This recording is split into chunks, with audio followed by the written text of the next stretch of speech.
Welcome back to the Peanut Podcast. I'm Ashton Pellom, and as always, I'm joined by my brilliant co-host, Lauren Highfill Williams. Hey, Ashton, I hope you're ready to get techie because today's episode is all about artificial intelligence, what it means for agriculture, and yes, even for our beloved peanuts. That's right, Lauren. AI is everywhere, your phone, your car, even your music playlist. But how is it transforming farming? We had the chance to speak with two incredible experts, Alina Piddubna, Delivery Director at Intellis, and Dr. Simmer Virk, Associate Professor at Auburn University. They broke down how AI is shaping agriculture and what the future could look like. Let's jump right into it.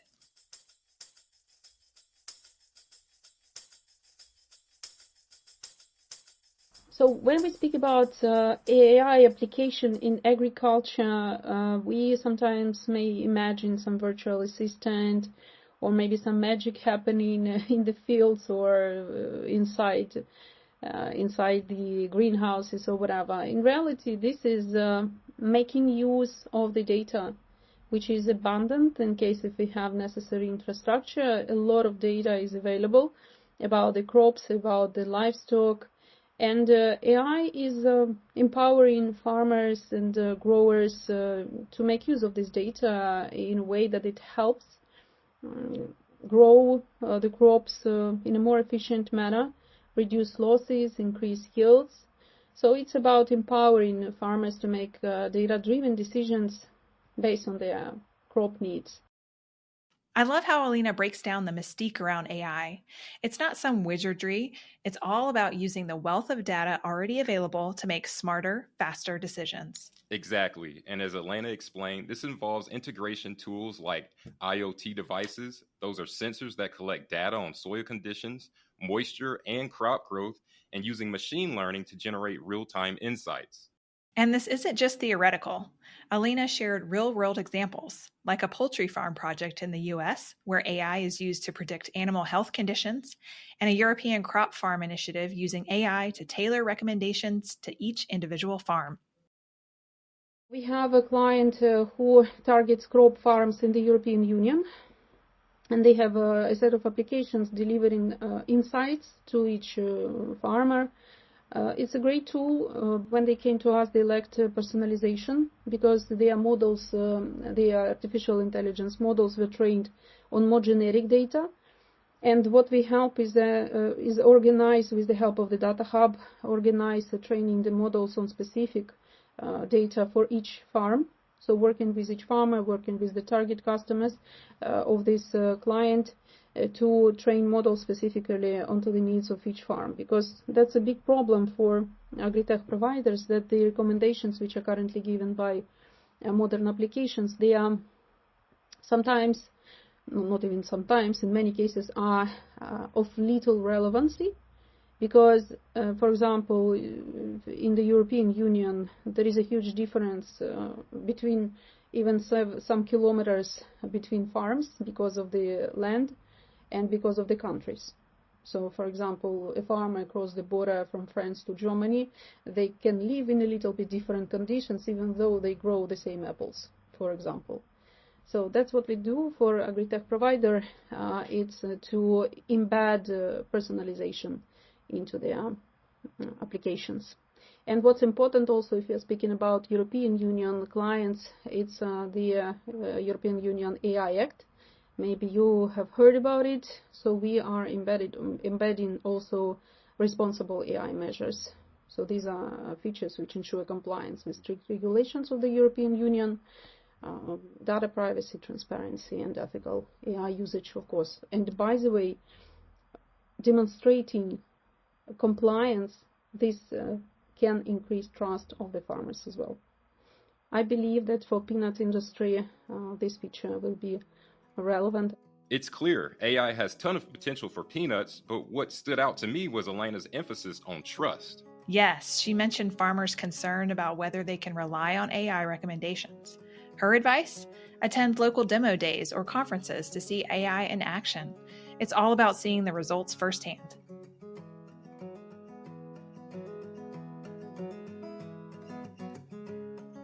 So the potential for peanuts in AI is enormous. Speaking of potential, our second guest, Dr. Simmer Virk from Auburn University, dove into how AI is used in precision agriculture. Simmer had some great examples, like an app that identifies weeds using your phone's camera. To describe what it is, basically, I would take it just a simple example. I even use sometimes in my presentations or even sometimes teaching students, think about us having a mobile app on our phone that can detect, it's actually called Weed ID, that can detect weeds. So what the background of the app is, they have taken the pictures of all the different weeds and it's sitting there as a data library, right, in the background. And then on the front end, if you take your phone, go to your garden right next to your house or wherever, and you see a weed or something, you open the camera and the app and it scans it. It tells you what species it could be or what type of weed that is, right? So in a sense, it's using artificial intelligence in a way, right, to tell us what that weed is. Now that's just a simple example, but basically, again, AI is in the background is this where we have done the work of taking a big data set to train a model on detecting certain, that could be features, characterization, or any sort of things that it could be doing, whether that's identifying a weed or a plant or even performing a certain function, right? Like the chat feature or the chat GPT, when we give it a command, it does a certain function, but in the background, there's an algorithm running. And basically we call it a machine learning algorithm, which means it's been trained to look in certain places or databases for information that we're requesting it to do. Dr. Virk's weed app analogy is so relatable. Who wouldn't want a personal plant detective in their pocket? And that's just scratching the surface. He highlighted tools like John Deere's See and Spray system, which uses AI to target weeds specifically, reducing pesticide use up to 70%. That's a huge leap in sustainability. But what about peanuts? Good question, Lauren. Dr. Virk gives his take. One thing I would say, and I take example of this for any precision ag technology, when most of these technologies and even including AI systems and all that are being developed and tested, peanuts are definitely not the first crop, right? It's mostly, I mostly call corn and beans are probably like the biggest ones because again of the revenue and everything. So even us being in the Southeast, most of my work, even on precision ag, is how can we take some of the precision ag technologies or even practices and implement them into some of our local cropping, more prevalent local cropping systems, peanuts and cotton and stuff like that, right? So if you ask me, are there systems, commercial systems that are ready for peanuts and all that? No, not yet, right? Even the John Deere See and Spray system, in a way, it's got so it's a crop specific system, right? You actually have to for their if you want to spray within the crop. So they have it for corn, soybean, and cotton, but not yet for peanut, right? So what couple of the projects we're working on is something like a site-specific or targeted spray applications for peanuts, similar way. Right now, we were initially just testing the feasibility of, we collected the data, with a UAV or a drone, and then we know where the weeds are present. And then we were creating a map out of that and putting it in the sprayer and go only spray where the weeds are. So we're kind of technically only spraying the areas where the weeds are, trying to simulate or emulate like a see and spray in a way. But our goal is down the road, if we have cameras mounted on the boom and they can detect the weeds when we spray this, the earlier the goal is just to find out, does this system work in peanut production or not, right? Can we go and only spray the weeds and we still have same type of weed control and no other issues and stuff like that, right? So that's just one application. Other one we were working, I'm going to continue that project here. I was doing a good bit of this stuff at University of Georgia, very recently moved to Auburn University, so trying to get some of this stuff back up going, but that would be a next year now in a way.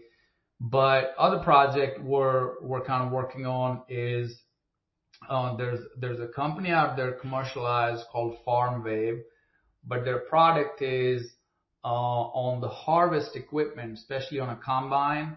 So they have these cameras that gets mounted on the back of the combine and one or two on the header, and they're measuring loss that's happening, grain loss that's happening in real time, right? As you harvest.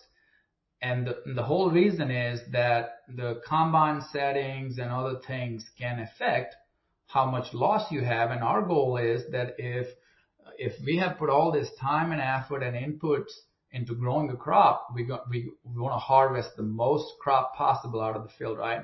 So those cameras are taking images in real time, and there's an algorithm built into that's telling you how many bushels of corn or beans are you losing on the ground, and even putting a dollar value. Hey, you just missed $10. There was $10 loss happening right here, right? So the grower can be a little bit more cautious about putting a little bit more effort in adjusting their combine or changing some settings and stuff like that, right? So we started working with the company with the interest, kind of entrusting them like, hey, this is a big issue in peanuts because of the field conditions, the pods come off the, vines and all that. And actually when the guys came and visited, they're like, this field's already being harvested. And I'm like, yeah, there's like so many pods on the ground. I'm like, exactly, that's the point. So we kind of entrusted them in a way to like, hey, can we use this AI system to detect peanut loss that's happening as we harvest, right? So we're kind of working on a few of these projects. They're working with us. They're kind of making their own models that are more suitable for peanut. Of course, there are challenges, I'm pretty sure you have seen peanut harvest. There's a lot of dusty environment, big cloud dust, all that. So kind of changing the camera locations and stuff like that. But that is kind of our goal, especially also we do not have a yield monitor for peanut. So this could be a technology that can really help us minimize the harvest losses that are being happening in, as we harvest. It sounds like peanuts are on the horizon, but there's still work to be done. Absolutely. Both guests stress that infrastructure is key to making these advancements accessible. The brave early adopters who experiment with AI are paving the way for others. It's such a fast developing field, that we're gonna see more and more applications of it in agriculture, sometimes without even realizing that it's being used, in the background a lot for a lot of things that that may not be very intuitive at the first light, but in the background it's doing its functions, right? So it's definitely, it's not something I don't know what would be a good word, that don't exist yet or 5 years out. It's actually a real part of agriculture today, and we're probably going to see more and more of it. If we speak about the future, that's always the matter about what is the infrastructure the farmers have today. Because if we want to have a good use of AI in the future, we need to create a basis already nowadays. So AI is already transforming agriculture in the sectors where there is strong infrastructure, and precision farming is a very good example of where AI can be applied. So different AI-driven systems, but they are useful, but they should be combined with IoT devices, for example, the sensors which can help collect the data. And the combination of AI and IoT devices and can deliver real-time insights, for example, into soil conditions, moisture levels, crop growth. So when you apply ML models, that's what exactly creates prediction and can help farmers make better decisions. I would just like to add that I appreciate and admire all the people who are brave enough to experiment with modern technology, because this is what drives the real implementation of innovation in practice. There can be a lot of collaborations in the universities, initiatives from the government, but it all real in practice starts from you, from those who are doing this in practice and creating great cases for demonstrations as well. So big hugs to you who are brave enough to use this technology, and just start small. For those who are thinking about it, start small, make a small experiment. Do not put all the eggs into one basket, and you will see. You will see a significant difference in production, in productiveness. Just experiment, and I'm sure that this will become a common way of practice maybe in the next 5 or 10 years.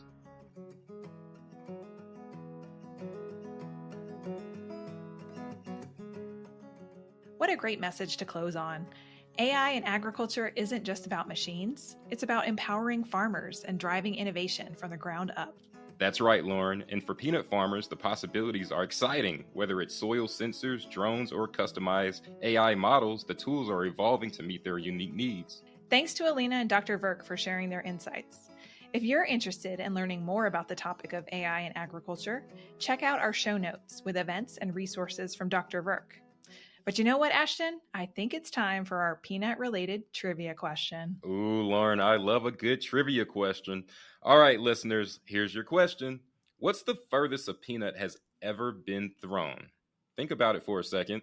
Is it A, 50 feet, B, 75 feet, or C, 124 feet? Wow, that's a tough one. How far the furthest peanut has ever been thrown? Okay, let's reveal.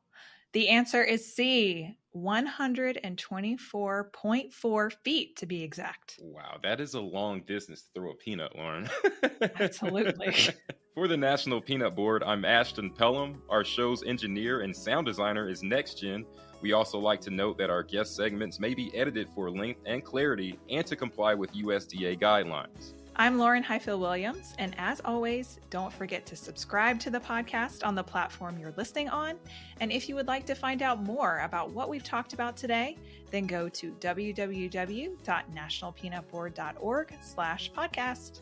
Thanks for listening to the Peanut Podcast. Until next time, stay nutty.